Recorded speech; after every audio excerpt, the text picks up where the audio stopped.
Sorry if I shake a little bit. I don't like doing this. It's also really cool. My name is Connor Worf. I'm a senior in the College of Arts and Sciences. At this point, I'm a little afraid I won't graduate in May because I'm up here. What? Louder. Yes. All right. At this point, I'm a little afraid, like right now, that I'm not going to graduate in May because I'm like here at this point in time. That's good though. I'm also very privileged this year to serve as a member of FACES Council and as executive vice president of UGBC. Wow, that's better than I expected. Actually, look, the next line. Now, I know many of you might have mixed opinions about UGBC, but let me tell you about it from an insider's perspective.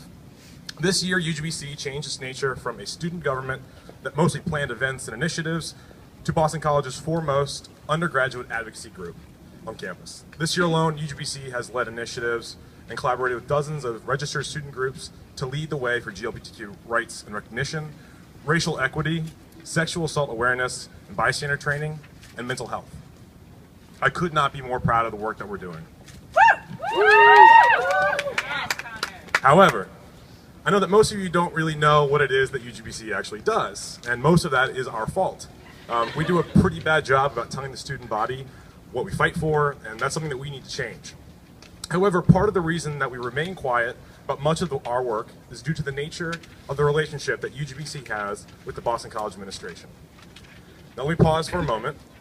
I want to be clear with the tone that I'm setting, and that one that I hope is reiterated by all the speakers to follow. If we want change at this university, we must command respect. Part of establishing that respect is to acknowledge that while I'm about to speak about frustrations that I have with administrators and leadership at this institution, it would be untrue to say that there are not allies of our cause at this school. There are large numbers of administrators, professors, and Jesuits in this community that support our call for increased transparency, increased student rights, and increased agency for student speech.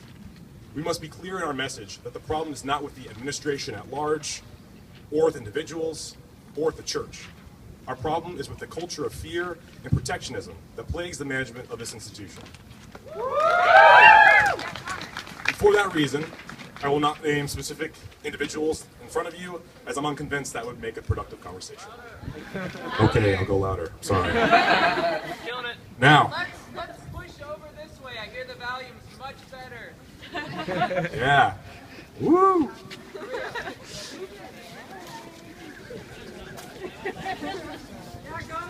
Yeah. All right, we're going to go back right back into it. All right. Now, when I say that I believe UGBC is indispensable in advocating for students, I say that with 4 years of experience to back it up. When I tell you that if the GLBTQ Leadership Council was not part of UGBC, that it would have been disbanded a decade ago, I say that with 4 years of experience to back it up. When I tell you that the Vagina Monologues would have not performed on this campus without having to find secret sources of funding, I say that with 4 years of experience to back it up. When I tell you that without student outcry, this university would not have constant discussions about race, sexuality, or mental health, I say that with 4 years of experience to back it up. I mentioned a moment ago that part of the reason UGBC does not share all of its conversations with administrators to the general student body, it's partly due to the relationship that we have with them. Let me explain. For years now, UGBC has been put in the position to decide between transparency and advocacy. If we share all the conversations and battles that we face when fighting for GLBTQ rights, for example, then we run the risk of losing all the progress that we've made. I've been told by administrators at this school that if we ever highlight to the student body the homophobia present in our dealings with higher level administrators, that we will awaken the beast of conservative Catholic newspapers, donors, bishops, and parents, and will be set back 10 years. Well, this logic made sense to us, and myself included, when we were made progress. But over the course of this year, we've made less and less progress. Now, over the course of this year, more and more of our policies, proposals, and programs have been pushed back, have been delayed, or have disappeared into bureaucratic abyss. Decisions have been passed down from mysterious unnamed administrators, telling us that we cannot partnership, for example, with the Career Center to talk about being queer in the workplace, telling us that we can't create a fund that allows students or groups that are unregistered to apply for grants, telling us that we shouldn't spread a report about BC's budget expenditure. Last semester, UGBC moved to revisit the student guide in order to clarify BC's rules and restrictions for student voices and rights. We expected to be met by administrators who would treat us as equals in this conversation to improve the experience of students. We expected to be met by administrators who wanted to actively improve the experience of students. We were wrong. Instead, we were met by several administrators, not all, but several administrators within student affairs that were so afraid of being fired or saying the wrong thing that they were not willing to take a stand or advocate for student rights. They have constantly ignored the reality of free expression on this campus. They have pushed back, delayed, and backtracked on any tangible improvements to student expression and transparency.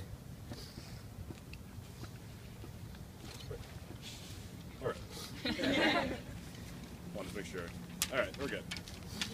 To the administrators of Boston College, free speech is stifled here. This wind is really rough.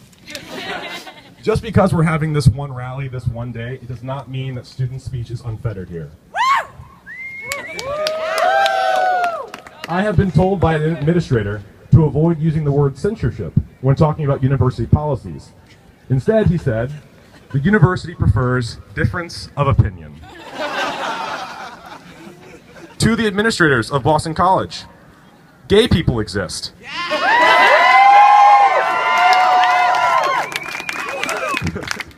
Ignoring their presence, ignoring vitriolic homophobia that this university's policies perpetuate, ignoring their suffering, that is oppression. I was told that BC won't have a GLBTQ resource center for at least 25 years. BC has needed one for 50. And I understand that this is a private Catholic university. I get that. Believe me, I really get that.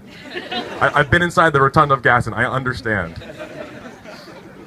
But students are hurting here. And at some point, student affairs needs to choose between the fear of external criticism and allowing students to suffer on this campus. And this is just one group that is voiceless at BC, including students that you go to class with, that you live with, that you see here in this quad, or in O'Neill. And in my opinion, I say this knowing very well that I'm just one very idealistic, dumb 22-year-old kid up here in front of you. This university needs to make a decision as to who its core constituency is. If they choose that the students matter more than anyone else, the university needs to ask itself honestly, are we educating men and women properly if we silence and oppress them during their time in this community? I love BC, but I also expect way more of it.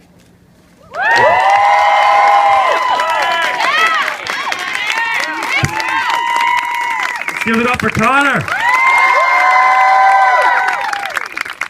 Thank you, Connor. That was awesome. Hey, more rights for UGBC. All right, guys, our next performance.